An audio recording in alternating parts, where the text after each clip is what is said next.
بسم الله الرحمن الرحيم. السلام عليكم ورحمة الله وبركاته.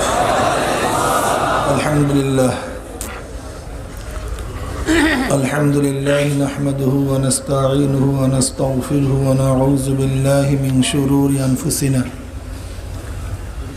من يهد الله فلا مضل له ومن يضلله فلا هادي له. ونشهد أن لا إله إلا الله وحده لا شريك له. ونشهد أن محمدا عبده ورسوله. أما بعد فأعوذ بالله من الشيطان الرجيم. بسم الله الرحمن الرحيم. يا أيها الذين آمنوا صلوا عليه وسلموا تسليما. اللهم صل على سيدنا ونبينا وحبيبنا مولانا محمد صلى الله عليه وعلى آله وأصحابه وبارك وسلم. اللهم صل على سيدنا ونبينا وحبيبنا مولانا محمد صلى الله عليه وعلى آله وأصحابه وبارك وسلم. اللهم صل على سيدنا ونبينا وحبيبنا مولانا محمد صلى الله عليه وعلى آله وأصحابه وبارك وسلم. أعوذ بالله من الشيطان الرجيم. بسم الله الرحمن الرحيم. فاذكروني أذكركم. صدق الله العلي العظيم وصدق رسول النبي الكريم. আল্লাহ পাকের বান্দা জনাবে মুহাম্মদ রাসূলুল্লাহ সাল্লাল্লাহু আলাইহি ওয়াসাল্লামের উম্মতগণ, আল্লাহ পাক রব্বুল আলামিন আপনাকে আমাকে এই পর্যন্ত হায়াতে রেখে দামি এক মাজলিসে আসার বসার বলা শোনার তৌফিক আল্লাহ পাক দান করছেন। শুকরিয়াতান সবাই বলে আলহামদুলিল্লাহ। এই মাজলিস অনেক গুরুত্বপূর্ণ, অনেক দামি।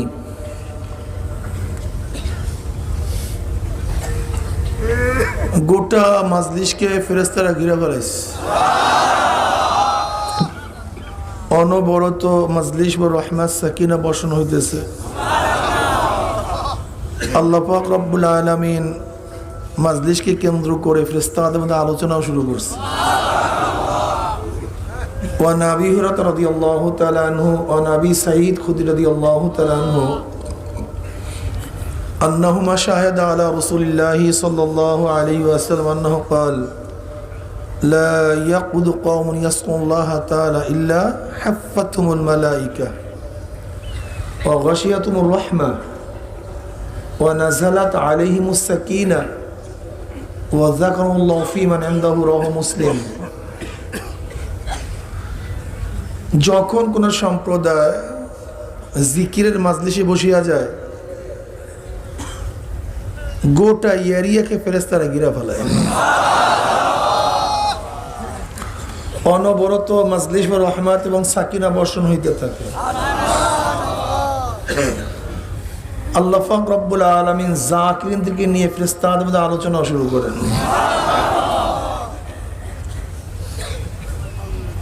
এত দামি এক মাজলিস যা চিন্তাও করা যায় না। নবী আলাইহিস সালাতু ওয়াস সালাম এক হাদিসের মধ্যে ফরমান, মা মিন কওমিন ইসতামাউ ইয়াসকুল্লাহ তাআলা লা ইউরিদুনা বিযালিকা ইল্লা ওয়াজহাহু ইল্লা নাদাহুম মুনাদিম মিনাস সামাই আন কুমু মাগফুরাল লাকুম কদ বুদ্দিলাস সাইয়্যাতুকুম হাসানাত। যখন আল্লাহ পাকের বান্দা একমাত্র আল্লাহকে রাজি খুশির উদ্দেশ্যে জিকিরের মাজলিসে বসিয়া যায়, অন্য কোনো উদ্দেশ্য থাকে না। উদ্দেশ্য একমাত্র লা ইউরিদুনা বিযালিকা ইল্লা ওয়াজহাহু, একমাত্র আল্লাহ পাকের খুশি।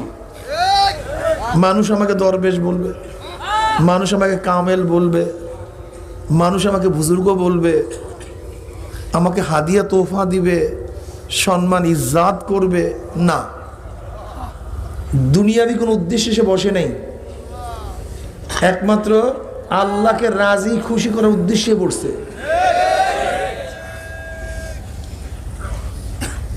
দেখেন কিয়ামতের ময়দানে আল্লাহ পাক রব্বুল আলামিন অনেক হাজিকে প্রশ্ন করবে, হাজি আমার কাছে কি নিয়ে আসছো?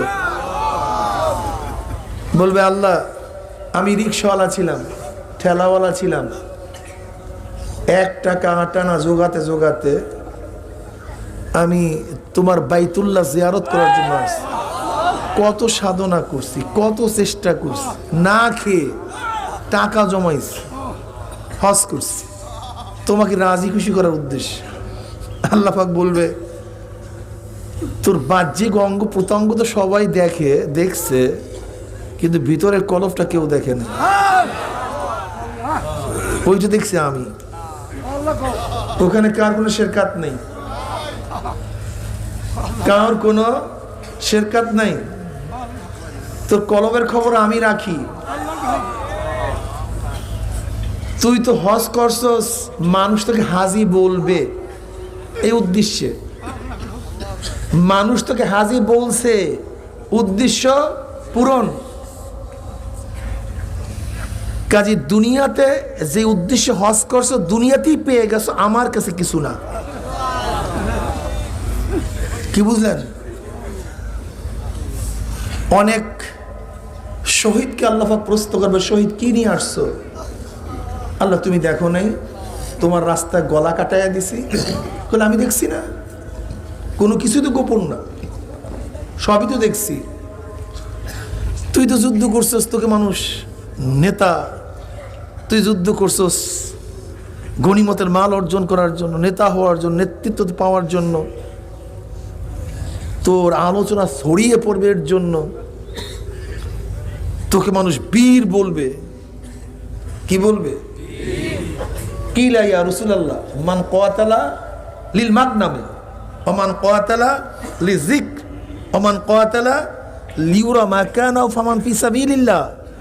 ক্বালা রাসূলুল্লাহ সাল্লাল্লাহু আলাইহি ওয়াসাল্লাম মান কাতালা লিতাকুনা কালিমাতুল উলিয়া ফাহুয়া ফি সাবিলিল্লাহ। রাহুল বুখারী।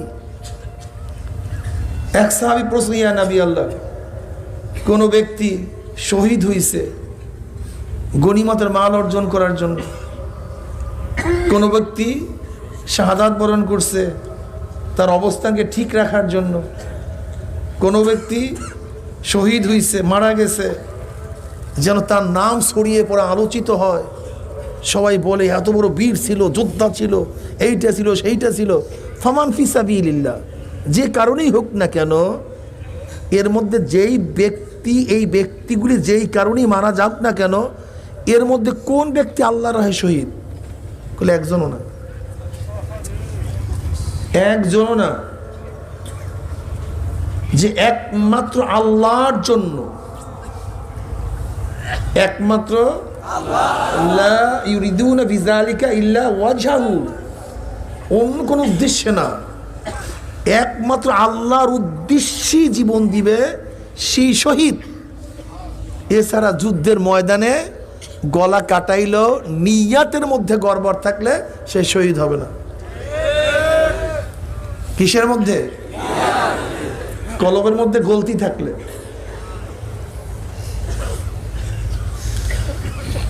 কলবের মধ্যে গ্যাঞ্জাম থাকলে সব বাদ, সব কি? সব বাদ, কিচ্ছু কাজে লাগবে না। এর জন্য কোরআনের মধ্যে কসম শুরু হয়েছে, ফালা ওয়া রাব্বিকা লা ইউমিনুনা হাত্তা ইউহাক্কিমুকা ফীমা শাজারা বাইনাহুম। এর আগে কোরআন কসম করে নাই, এখান থেকে কসম শুরু।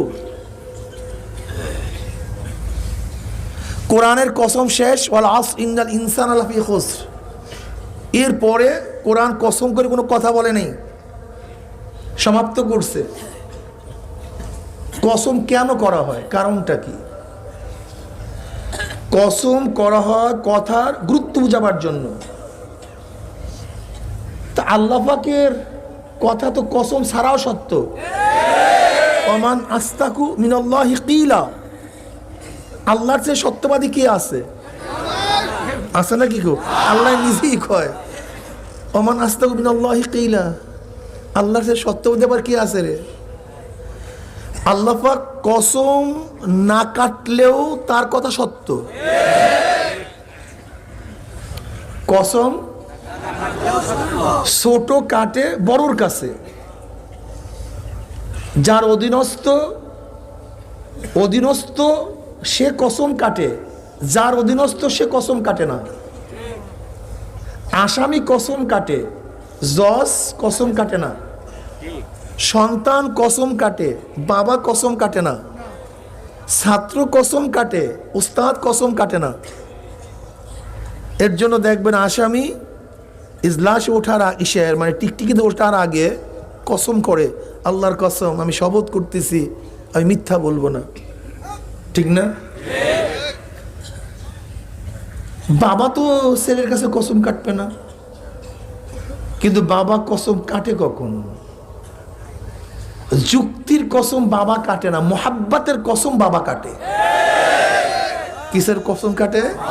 মোহাব্বতের কসম। যুক্তির কসম কাটে না। বাবা দেখতেছে ছেলেকে যতই বুঝাই আম বাগানে যাইস না, ওখানে বাঘ দেখছে, কিন্তু যতই বুঝাইতেছে বাবা ছেলের চেহারার দিকে তাকায় দেখতেছে যে আমার কথাটা মানতেছে না। মোহাব্বত জোশ মারতেছে, আমার ছেলে যদি আম বাগানে চলেই যায় অবস্থা খারাপ, ছেলে যাইস না। ওর লোক আমের দিকে বারবার খেয়াল করছে, আমের দিকে। এবার বাবার মধ্যে মোহাব্বত জোশ মারছে, এ সন্তান আমি আল্লাহর কসম করে বলতেছি আম বাগানে যাইস না, ওখানে বাঘ দেখছি আমি। এই যে বাবা ছেলের কাছে কসম কাটছে, এটা যৌক্তিক কসম না, মোহাব্বতের কসম। তা আল্লাহ পাক রব্বুল আলামিনের কথা তো কসম ছাড়াও সত্য। আর তিনি হলো মালিক, আমরা হলাম গোলাম। তিনি খালেক, আমরা মাখলুক। তিনি সর্বা, সব কিছুরই অধিকারী তিনি। কুলিল্লাহুম্মা মালিকাল মুলক, সমস্ত ক্ষমতার অধিকারী তিনি। অথচ তোমার মতো আমার মতো বন্দাকে বুঝাতে গেলে আল্লাহ পাক কসম কাটবেন কেন? কসম তো কাটা হয় গুরুত্ব বোঝাবার জন্য, কথার বিশ্বাস স্থাপন করার জন্য। কিন্তু আল্লাহ পাক কেন কসম কাটলেন? বন্দার মহব্বতে পড়িয়া, বন্দার মহব্বতে পড়িয়া। এর জন্য আল্লাহ কসম কেটে কথা বলছে, বন্দা শোন, আমি কসম না কাটলেও কথা তো সত্য, কিন্তু তোর অন্তরের দিকে তাকাই আমি দেখতেছি, আমি তোকে যতই বোঝানোর চেষ্টা করতেছি তুই বুঝতে চাস না, তুই বুঝতে চাস না। মাওলার প্রেমে পড়িয়া গেছে, বন্দার মোহাব্বতে পড়িয়া গেছে, বন্দাকে ভালোবাসে মাওলা। এবার কসম কাটছে, বন্দা শোন, আমি কসম করে বলতেছি। তা আল্লাহ পাক রব্বুল আলামিন কসম করে কথা বলছেন। প্রথম ওখান থেকে কসম শুরু, ওয়াল আস কসম শেষ, মাঝখানে কসম করে অনেক কথা বলছেন। ওয়াদ-দুহা ওয়াল-লাইলি ইযা সাজা ওয়াত-তিনি ওয়াজ-যাইতুনি ওয়া তুরি সিনিনা, বহুত কসমের কথা বলছেন। এর মধ্যে সবচেয়ে বেশি কসম কাটছেন কখন? তাজকিয়া নফসের বয়ান করার আগে। কিসের বয়ান করার আগে? তাজকিয়া নফসের কথা বলার আগে সবচেয়ে বেশি কসম কাটছেন। ওয়াশ-শামসি ওয়া-দুহাহা ওয়াল-কমারি ইযা তালাহা ওয়ান-নাহারি ইযা জাল্লাহা ওয়াল-লাইলি ইযা ইয়াগশাহা ওয়াস-সামাই ওয়া-মা বানাহা ওয়াল-আরদি ওয়া-মা তাহাহা ওয়া নাফসিন ওয়া-মা সাওয়াহা ফাআলহামাহা ফুজুরাহা ওয়া তাকওয়াহা ক্বাদ আফলাহা মান যাক্কাহা ওয়াকাদ খাবা মান দাসসা। প্রায় 9টা কসম কাটছেন। এতগুলি কসম কাটার কারণটা কি? তাসকিয়ার গুরুত্ব বুঝাবার জন্য, আজমত বুঝাবার জন্য। তাসকিয়া সবচেয়ে গুরুত্বপূর্ণ বিষয়। যেহেতু গুরুত্বপূর্ণ বিষয়, তাসকিয়া অর্জন করা সবচেয়ে কঠিন বিষয়। যেরকম তাসকিয়ার গুরুত্বও বেশি, তাসকিয়া অর্জন করা কঠিনও বেশি। যেই জিনিস যত বেশি মূল্যবান হয়, সেই জিনিস অর্জন করা তত কঠিন হয়। কি কথা বলেন না কেন? স্বর্ণ দামি, অর্জন করতে সাধনা বেশি। হীরা দামি, সব জায়গায় পাওয়া যায় না, অর্জন করতে সাধনাও বেশি। ঠিক না? সবুজ ইয়াকুত পাথর দামি, সব জায়গায় পাওয়া যায় না, মাঝে মাঝে পাওয়া যায়। তা যেহেতু তাসকিয়া নফস সবচেয়ে কঠিন, সবচেয়ে জটিল, এর জন্য তাসকিয়া নফসের আগে আল্লাহ পাক প্রায় 9টা কসম খেয়ে বলতেছেন যে আত্মাকে পবিত্র করতে পারছে সেই নাজাত পেয়ে গেছে, আর যে আত্মাকে পবিত্র করতে পারে না সে ধ্বংস হয়ে গেছে।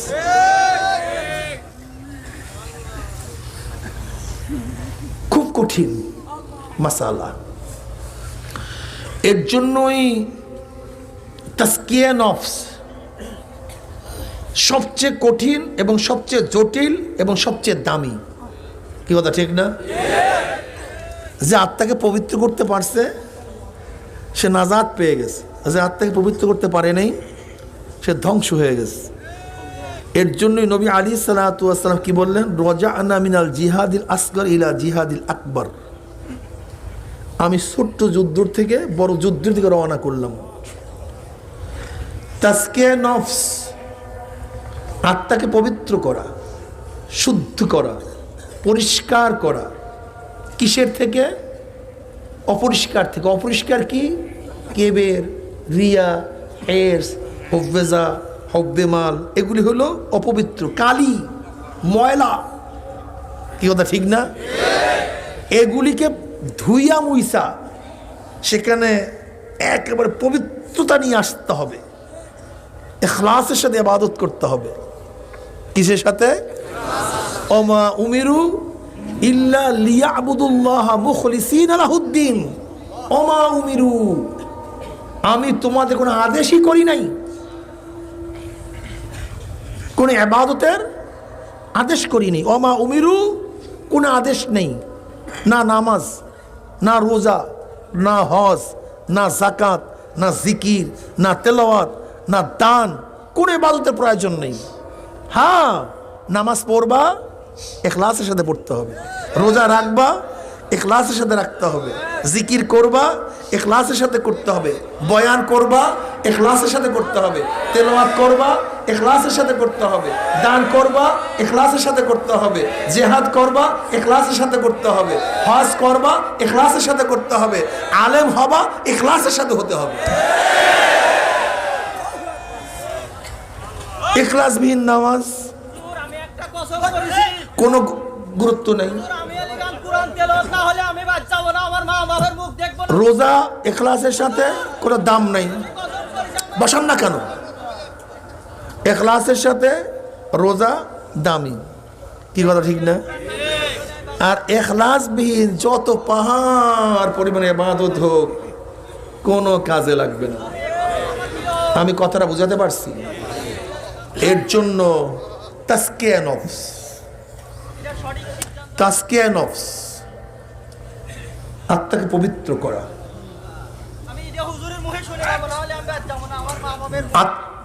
তাসকিয়া নফস এটা সবচেয়ে কঠিন এবং জটিল। আমরা তাসকিয়া নফসের জন্য এখানে আসছি। তাসকিয়া নফসের বিভিন্ন পদ্ধতি প্রক্রিয়া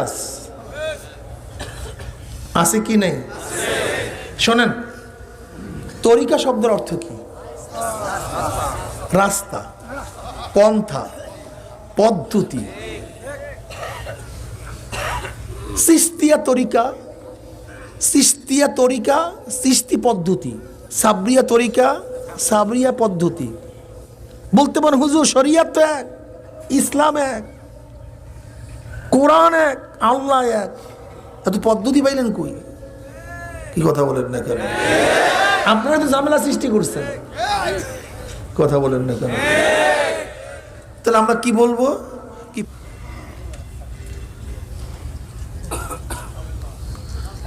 দেখবেন এশকাল তুলে, প্রশ্ন তুলে, জি এরাই সব ফিতনার মূল। কি জি এত তরিকা করছে, অথচ কোরআন এক, আল্লাহ এক, রসুল এক, আর এরা এত তরিকা বানায় দিছে, এত মাযহাব বানায় দিছে। খুব সহজ, আর গিলা ফেলাইস। যদি প্রশ্ন করে ভাই বুখারীর হাদিস, মুসলিমের হাদিস, তিরমিজির হাদিস, নাসাইর হাদিস, হাদিস এক, এত হাদিসের কিতাব হবে কেন? কি কথা বলেন না কেন? এটা তো শিরক করে ফেলেছে মারাত্মক। বউ হাদিস কোথার? কলে বুখারীর হাদিস। নাউজুবিল্লাহ, হাদিস তো নবীর হাদিস, বুখারীর হাদিস তো কোথা থেকে? কলে হাদিস কোথা? কলে মুসলিমের। আস্তাগফিরুল্লাহ, হাদিস তো নবী, তা মুসলিমের হাদিস আসলো কোথার থেকে? দেখছেন, যখন মুসলিমের হাদিস বলি, বুখারীর হাদিস বলি, তখন ইশকাল নেই। যখন আবু হানিফার মাসলা বলি, তখন ইশকাল হবে কেন? অবস্থাটা কি? জাহেলের অবস্থাটা কি?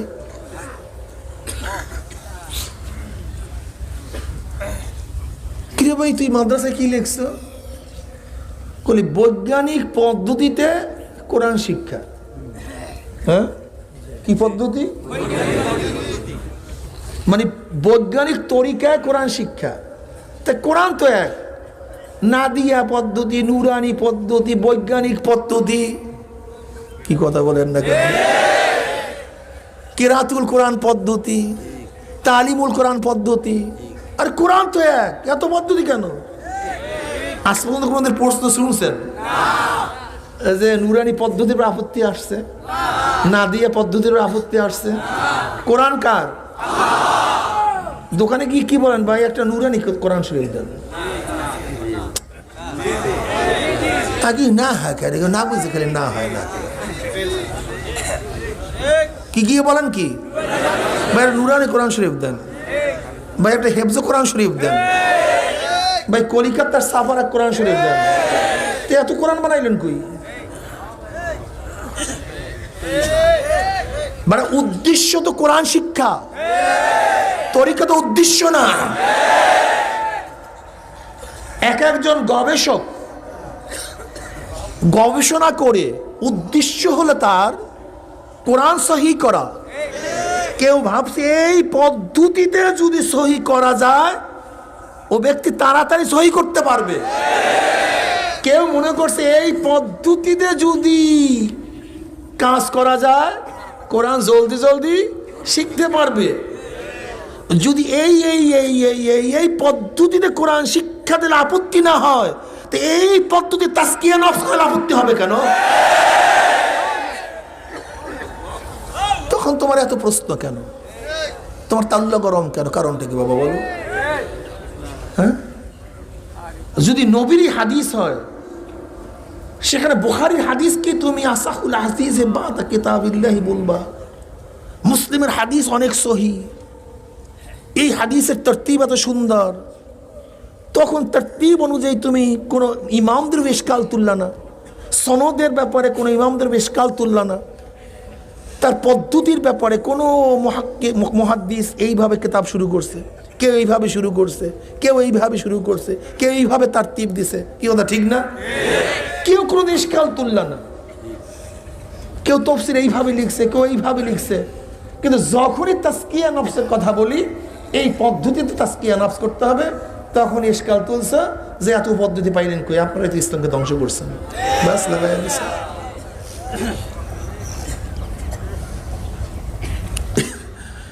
দেখেন বলি কিরে ভাই তোর বাড়ির দরজায় তো উস্তাদ আছে, তুই এই 1 মাইল দূর 3 মাইল দূর হাইটে আসছিস কেন? ঘটনা কি? তোর বাড়ির দরজায় তো ওই অঙ্ক স্যার আছে, তুই এখানে অঙ্ক শিখতে আসছিস কেন? কলে ওই স্যারের পদ্ধতি খুব সহজ। কি স্যারের পদ্ধতি সহজ? বলি কিরে ভাই তোর বাড়ির সামনে দিয়ে ইংলিশ প্রফেসর আছে, মাস্টার আছে, তো তুই 5 মাইল দূরে আসছোস কেন? বলে স্যারের গ্রামারের পদ্ধতি খুবই সহজ, স্যারের সূত্র খুবই, বুঝাবার পদ্ধতি বুঝেন নাই? তা তোমার বাড়ির দরজা ওলামাদের অভাব নাই, আলেমদের অভাব নাই, তো চরমনাই আসছো কেন?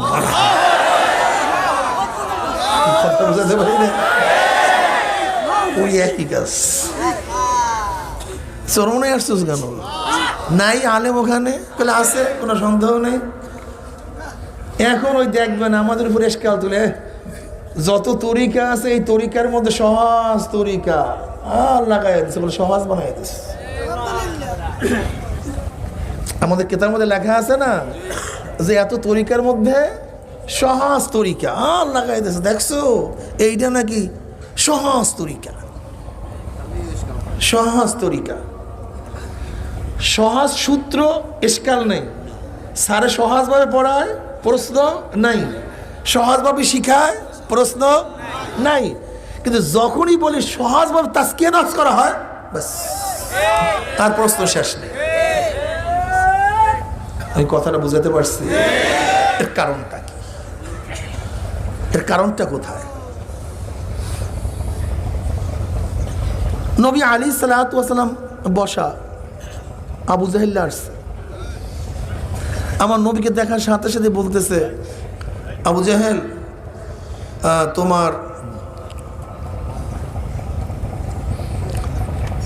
নবী আলাইহিস সালাতু ওয়াস সালাম, নবী আলাইহিস সালাতু ওয়াস সালামকে আবু জাহেল দেখছে, চেহারার দিকে তাকাই বলতেছে, তোমার চেহারা তো কালো, এত কুৎসিত, এত বিশ্রী, নাউজুবিল্লাহ। এই কথা বলে আবু জাহেল চলে গেছে।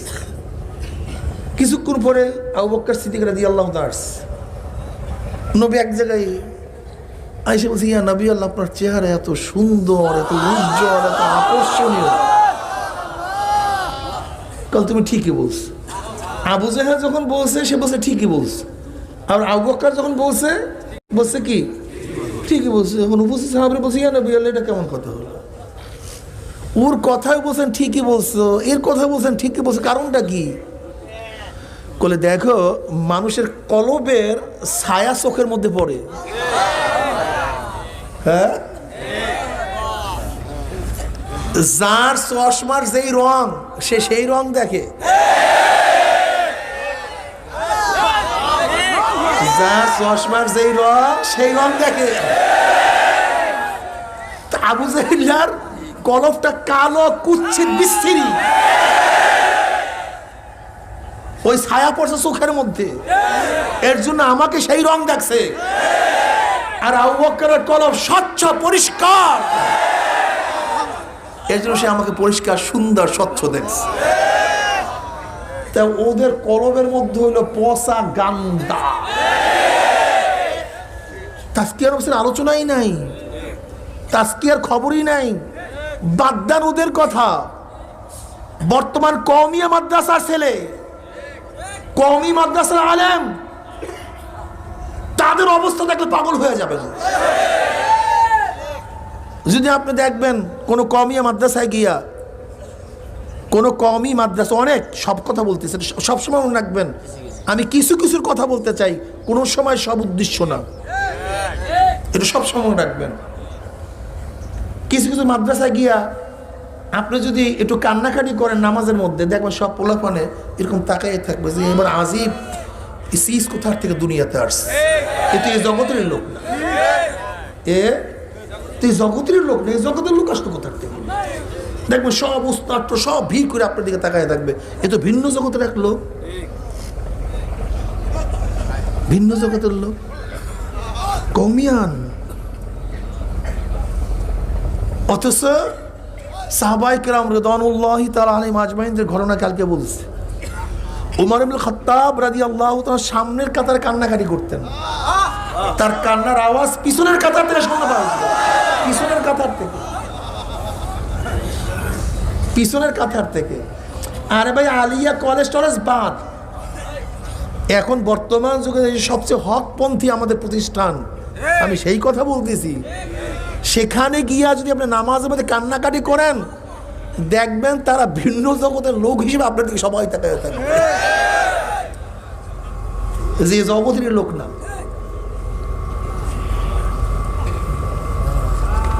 বুঝতে পারছি?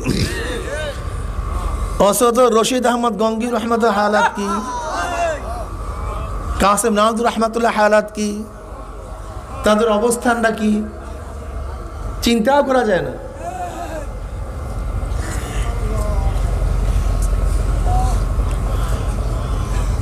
আলী রাদিয়াল্লাহু তাআলা রওয়ায়াত করেন, নবী আলাইহিস সালাতু ওয়াস সালাম যখন আনসার ও মুহাজিরদের মধ্যে ভ্রাতৃত্ব বন্ধন আবদ্ধ করতেছিলেন, তখন সাঈদ ইবনে আব্দুর রহমান এবং সালাবা রাদিয়াল্লাহু তাআলার সাথে আনসারী রাদিয়াল্লাহু তাআলার সাথে ভ্রাতৃত্ব বন্ধন আবদ্ধ করে দিয়েছেন। হযরত সাঈদ রাদিয়াল্লাহু তাআলা আনহুর বাসায় হযরত সালাবা রাদিয়াল্লাহু থাকেন, খেদমত করেন, ভাই, মোমেন ভাই, মুসলিম ভাই। হযরত সাঈদ রাদিয়াল্লাহু তবুকের যুদ্ধে চলে গেছেন।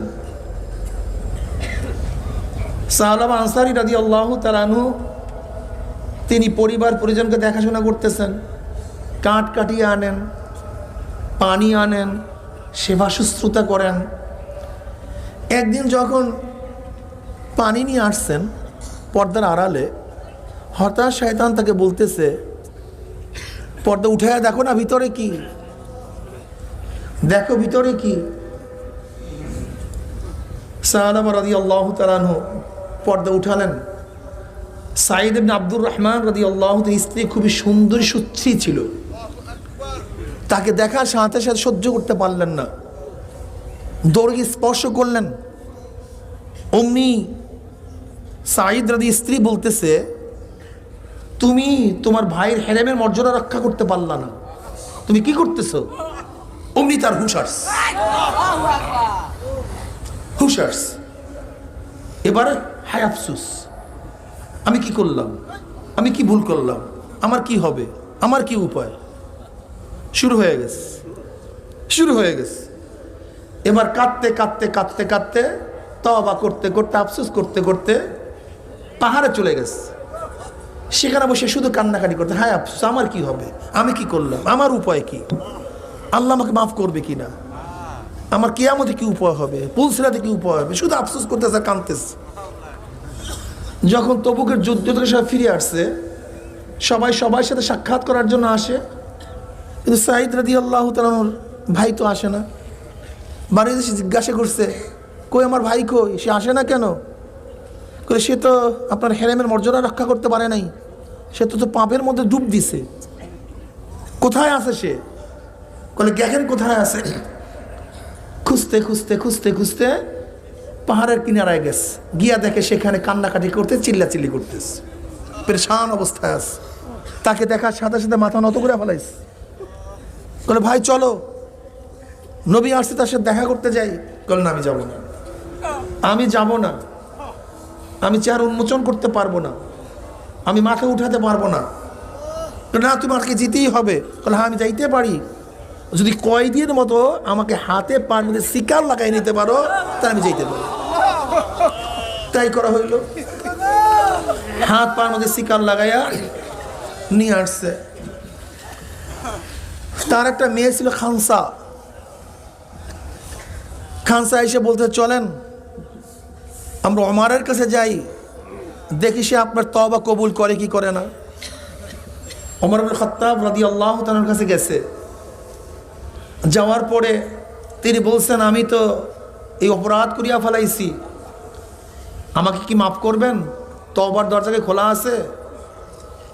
বলে বের হয় এখান থেকে, আমার ইচ্ছা হয় আমি উঠে তোর চুলকে ছিঁড়া ফেলাই, বের হয় এখান থেকে, আমার কাছে তওবার কোনো সুযোগ নেই, বের হয় এখান থেকে। তার মেয়ে খানসা তাকে টানতে বলতেছে, চলো আবু বকরের কাছে যাই, হয়তো সে তোমাকে কবুল করবে, সে তোমার তওবাকে গ্রহণ করবে। গেছে আবু বকর সিদ্দিক রাদিয়াল্লাহু তাআলা গেছে, হাত পায়ে বেরি দেখে বলতেছে, তুমি তো আমার জাহান্নামের কথা স্মরণ করাই দিস, এখান থেকে চলে যাও, আমার কাছে মাফের কোনো সুযোগ নেই। বলে চলেন আলীর কাছে। আলীল মুর্তজা রাদিয়াল্লাহু তাআলা গেছে, বলে আমার কাছে মাফের কোনো সুযোগ নেই, তুমি এখান থেকে বের হয়ে যাও। এবার সে বলতেছে আবু বকরের দরজা বন্ধ, ওমরের দরজা বন্ধ, আলীর দরজা বন্ধ, কিন্তু সরদার দু আলম রহমতুল্লাহ আলমিনের দরজা তো বন্ধ না, হয়তো সে আমার তওবা কবুল করবে, আমি তার কাছে যাই। খানসা তার কাছে নিয়ে গেছে। নবী আলাইহিসসালাতু ওয়াসসালাম কাছে বলার পরে আমার নবী বলতেছেন আমার কাছে তোমার তওবা নাই, তুমি এখান থেকে বের হয়ে যাও। এবার সে সরাসরি পাহাড়ে চলে গেছে। কিন্তু তার মেয়ে বলছে আব্বা, যদি আল্লাহর নবী আপনাকে কবুল না করে, সাহাবারা আপনাকে কবুল করে না করে, তাহলে আপনাকে বাপ হিসাবে পরিচয় দেব না। এবার সে পাহাড়ে চলে গেছে। পাহাড়ে গিয়ে শুধু কান্দে, হায় আফসোস, কি করলাম, আমার কি উপায়, আমার ধ্বংস, আমার মৃত্যু। শুধু কান্দে, রোনাজারি করে, সারা রাত্র কাঁদতে থাকে, সেজদায় পড়িয়া থাকে, আফসোস করতে থাকে, তওবা করতে থাকে। মাওলার রহমতের দরিয়ার মধ্যে জোশ মারছে।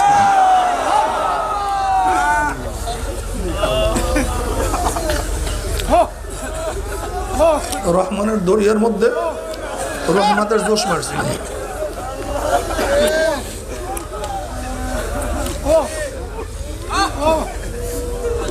এবার রহমান জিব্রাইলকে পাঠাইছে, যা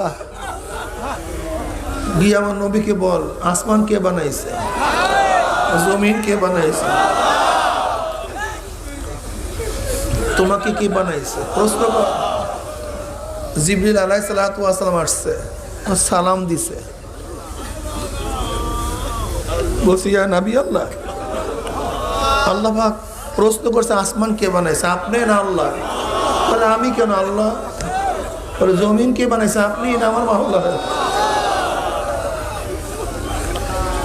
সবই তোমার মাওলাই সৃষ্টি করছে।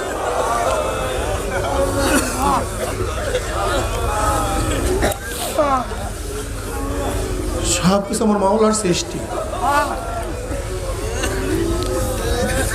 এবার জিবরিল আলাইহিস সালাতু ওয়াস সালাম বললেন, ওই মাওলা ওই ব্যক্তিকে ক্ষমা করে দিচ্ছে।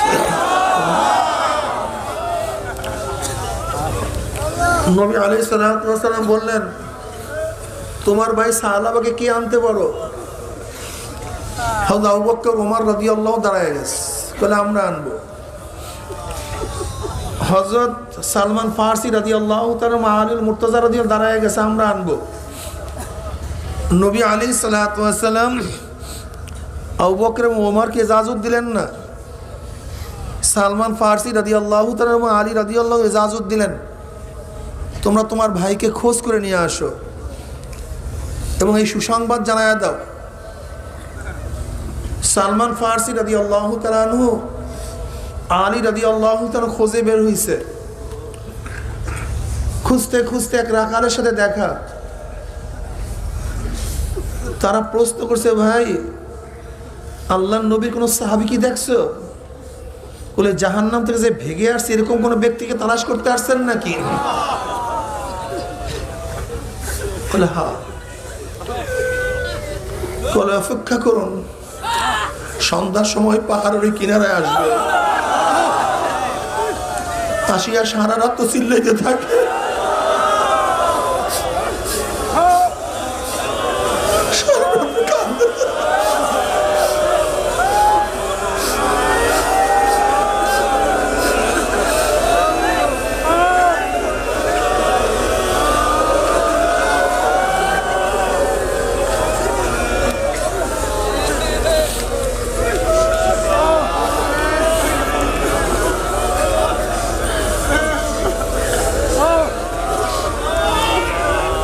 অপেক্ষা করতেছিল, জবরের সন্ধ্যা বেশি আসছে,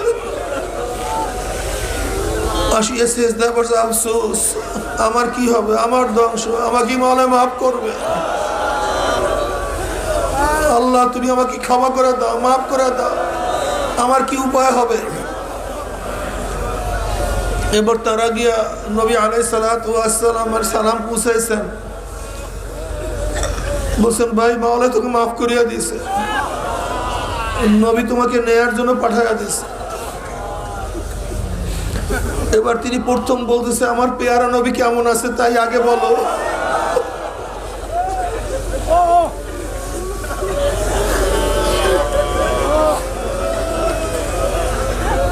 আর তুমি আমি কি করতাম, তুমি আমি কি করতাম? আরে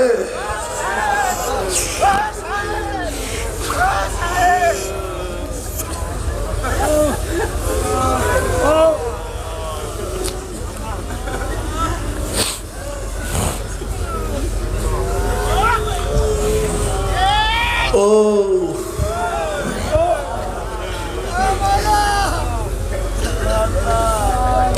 তারা যখন তাকে নিয়ে আসছে, বেলালে হাফসি রাদিয়াল্লাহু ইকামত দিয়ে দিয়েছেন। তারা নামাজের পিছনে কাতার দাঁড়াইছে। নবী আলাইহিস সালাতু ওয়াস সালাম যখন তেলাওয়াত করছে আল হাকুমুত তাকাসুর,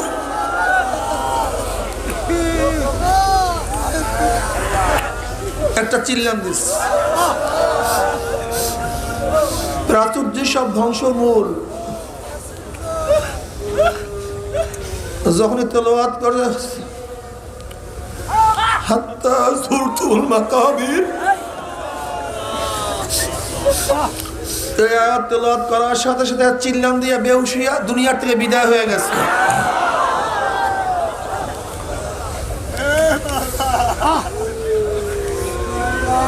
সালাম ফিরাবার পরে নবী আলাইহিস সালাতু ওয়াস সালাম সালমান ফারসি রাদিয়াল্লাহু বলতেছে, সালমান তার মুখের উপরে পানি ছিটা দাও।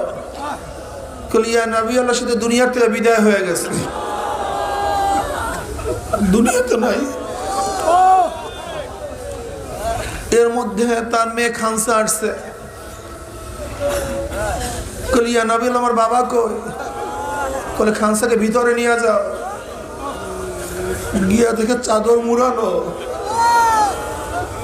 পাশে বলছে বাবা তোমার পরে আমার আর কেউ বাকি নাই, একা হয়ে গেল, আর কেউ বাকি নেই।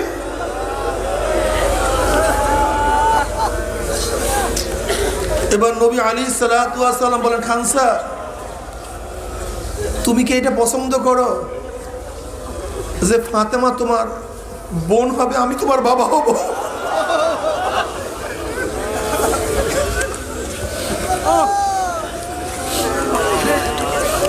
এতে তুমি রাজি? নবী রাজি আছে।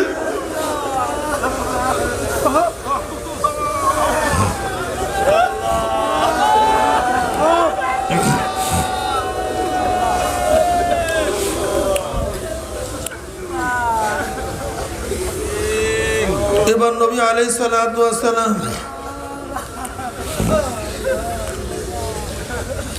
তার জানাজার তার লাশের পিছনে পিছনে কাফিনের পিছনে হাঁটতেছেন, বৃদ্ধাঙ্গুলের ভর দিয়ে এরকম হাঁটতেছেন। ওমর ইবনে খাত্তাব রাদিয়াল্লাহু বলছেন, ইয়া নবী আল্লাহ আপনি এইভাবে কেন হাঁটতেছেন, এইভাবে কেন হাঁটছেন? বলে সাহাবা আনসারীর জানাজায় এত পরিমাণে ফেরেশতা উপস্থিত হয়েছে,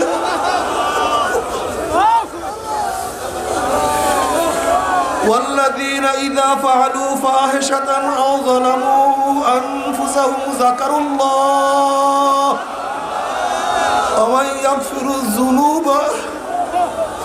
يغفر الذنوب إلا الله।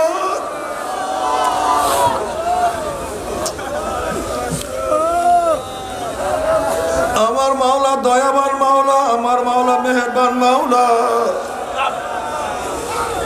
আমার মাওলা এত মেহেরবান, এত দয়াবান, এত মেহেরবান আমার মাওলা।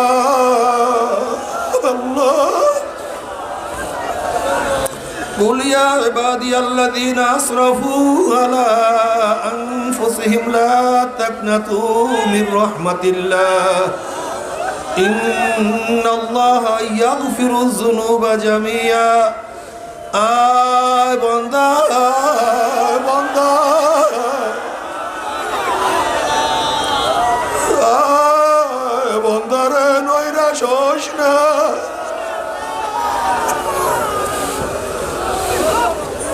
বাবার সাথে সন্তান বারবার অন্যায় করলে বাবা তেজ্য পুত্র করিয়া দেয়, মালিকের সাথে বারবার অন্যায় করলে গোলামকে লাথি মারিয়া তারাইয়া দেয়।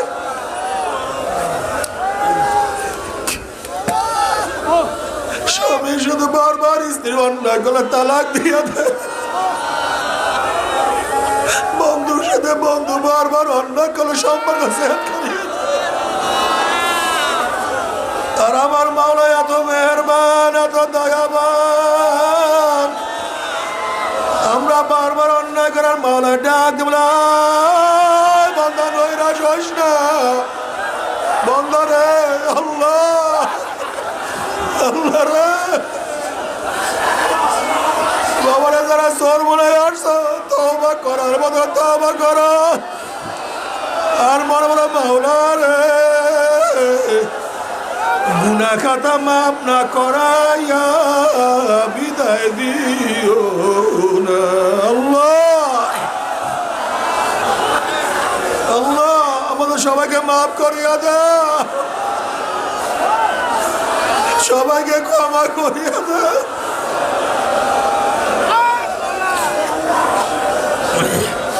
إلا من تاب وآمن وعمل عملا صالحا فأولئك يبدل الله سيئاتهم حسنات وكان الله غفورا رحيما। বন্ধরে যদি তওবা করার মতো তওবা করতে পারো, তবে আমরা সবাই গুনাহগার, গুনাহ করতে করতে জীবন ধ্বংস করিয়া ভালোইছে।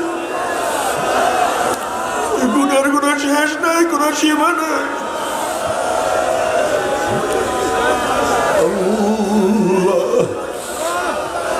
বাবারে বনি ইসরায়েলের এক যুবক বারবার তওবা করে, বারবার তওবা ভাঙ্গিয়া ফেলায়, তওবা রাখতেই পারে না, বারবার তওবা ভাঙ্গিয়া ফেলায়। আল্লাহ পাক রব্বুল আলামিন মুসা আলাইহিস সালাতু ওয়াস সালামকে বলেন, মুসা ওই বন্দাকে বলিয়া দে আমি মাওলায় খুব নারাজ হইয়া গেছি, আমি তার খুব বেজাজ হয়ে গেছি, আমি তার ক্ষিপ্ত হয়ে গেছি। এই কথা শোনার পরে ওই ব্যক্তি খুব ভয় পেয়ে গেছে, এবার বিজন জঙ্গলে চলিয়া গেছে, গিয়া বলছে মাওলা রে আমি এত গুনাহ করছি, তোমার রহমত আমার গুনার চেয়েও কম হইয়া গেল, আমি এত অপরাধ করছি, তোমার মাগফিরাত সেই অপরাধকে ক্ষমা করার যোগ্যতা রাখে।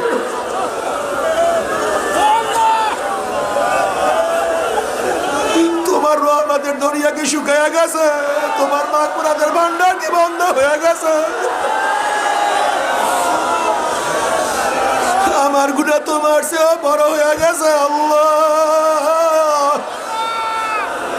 আমি যত গুনাহ করে আমি বিশ্বাস করি তোমার মাগফিরাত তার চেয়ে অনেক বেশি, আমি যত অন্যায় করে আমি বিশ্বাস করি তোমার রহমত তার চেয়ে অনেক বেশি। আমি ছোট তুমি বড়, আমি মাখলুক তুমি খালেক, আমি তোমার গোলাম তুমি আমার মালিক আল্লাহ। তুমি মাফ না করলে আমার কি উপায় হবে আল্লাহ, তুমি আমাকে মাফ করিয়া দাও।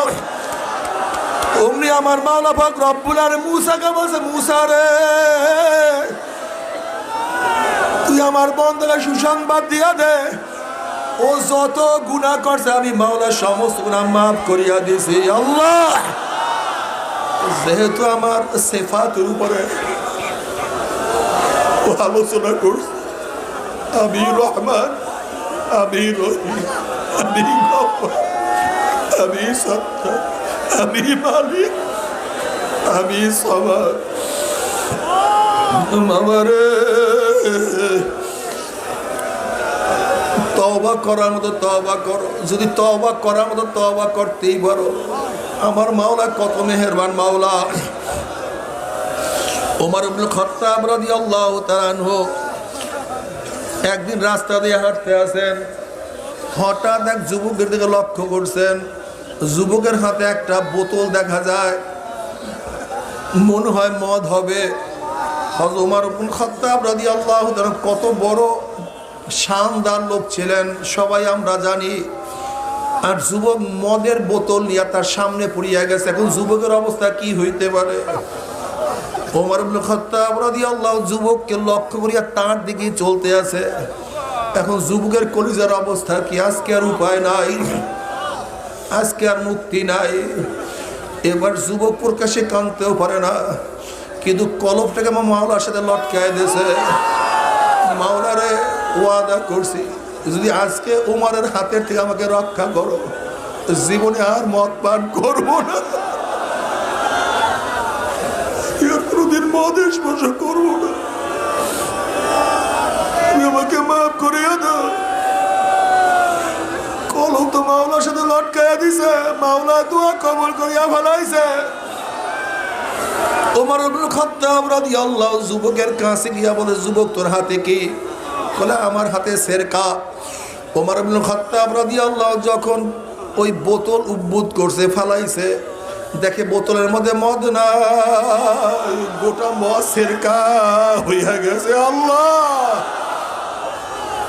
বাবারে আত্মা ইবনা জানবে কামাল না জানবালা, যদি তওবা করার মতো তওবা করতেই পারো, আমার মাওলা মাফ করিয়া দেবে। বাবারে এখানে আমরা যারা আসছি, আমরা সবাই গুনাহগার, গুনার কোনো শেষ নাই, গুনার কোনো সীমা নাই, গুনাহ করতে। কিন্তু মাওলার রহমতে কেউ নৈরাশ হয় না। আখরা সাবাকাত রহমতি আলা গযাবি, আমার মাওলার রহমত তার রাগের উপরে প্রাধান্য হয়ে গেছে। মান আতানি ইয়ামশি আতাইতু হারওয়ালাতান, আখরে আমার মাওলা এত মেহেরবান মাওলা, এত দয়াবান মাওলা। যেমন বাচ্চা হাঁটতে পারে না, 1-2 পাও হাঁটে, হাঁটতে ঠিক মতো পারে না, কিন্তু দূর থেকে যখন বাপ মা হাত প্রসারিত করিয়া বাচ্চাকে ডাক দেয়, আসো বাবা আসো, বাচ্চা পারে না হাঁটতে, দেয় দৌড়। অবস্থাটা কি হয়? আছাড় খেয়া পড়িয়া যায়। যখন আছাড় খেয়া পড়িয়া যায়, বাপ মা তখন কি করে? আর সহ্য করতে পারে না, দৌড়ে আসিয়া বাচ্চাকে ধরে, দেখে বাচ্চার সমস্ত গার মধ্যে, শরীরের মধ্যে পায়খানা প্রস্রাব লাগানো, ময়লা লাগানো। তখন বাপ্পা রাগ করিয়া বাচ্চাকে আগুনেও ফেলায় না, পানিতেও ফেলায় না, বরং বাচ্চাকে ধোয়াইয়া বসাইয়া এইখানে চুপা দেয়, ওইখানে চুপা দেয়, বুকের মধ্যে টানিয়া।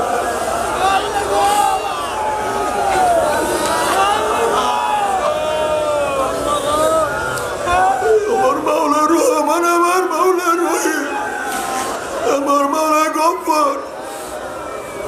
যদি মাওলার দিকে চলতে পারো, চলতে থাকো।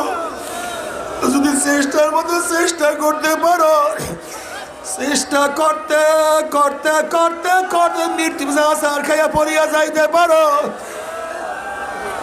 যদি সেই সময় আমল নামায় গুনাহ থাকে, অনেক পাপ থাকে, এগুলো তওবা করতে পারি নাই, আমার মাওলা তোমাকে আমাকে জাহান্নামে দিবে না, শয়তানের সবরতে করবে না, বরং আমার মাওলা মাগফিরাতের পানি দিয়া ধোয়াইয়া পোছাইয়া আমার মাওলার রহমতের কোলের মধ্যে নানিয়া পারবে না। কাজী বাবারে বেশি বেশি জিকির করো, জিকির করতেই থাকো। বর্তমানে দেখা যায় জিকির কমিয়া গেছে, হালকা ছাড়িয়ে দিছে। সকাল বিকাল জিকির আর করি না, মাসিক ইস্তেমা যাইতে চাই না, 5 ঔষধ ছাড়িয়ে দিছি। বাবারে ছাড়িও না। তুমি কি দেখো না যারা ঠিক মতো হালকা জিকির করছে, 5 ঔষধ ব্যবহার করছে, আল্লাহ পাক রব্বুল আলামিন তাদেরকে কত নেয়ামত দান করছে, কত নেয়ামত আমার মাওলা দান করছে। আল্লাহ পাক যেন সেই নেয়ামত তোমাকে আমাকেও দান করে জিকিরের সাথে যেন দুনিয়া থেকে বিদায় হইতে, মাওলার নাম জবানে নিয়ে যেন দুনিয়া থেকে বিদায় হইতে পারে, গুনাহ খাতা মাফ করে যেন মাওলার কাছে হাজির হইতে পারে। 5 ঔষধ সারিও না, ঠিক মতো 5 ঔষধ পালন করতে থাকো, খবরদার ত্রুটি করিও না। মাওলার পথে মুজাহিদা ছাড়বা না, জিকির আজকার সারিও না। লা ইলাহা ইল্লাল্লাহ। আসসালামু আলাইকুম, আসসালামু আলাইকুম।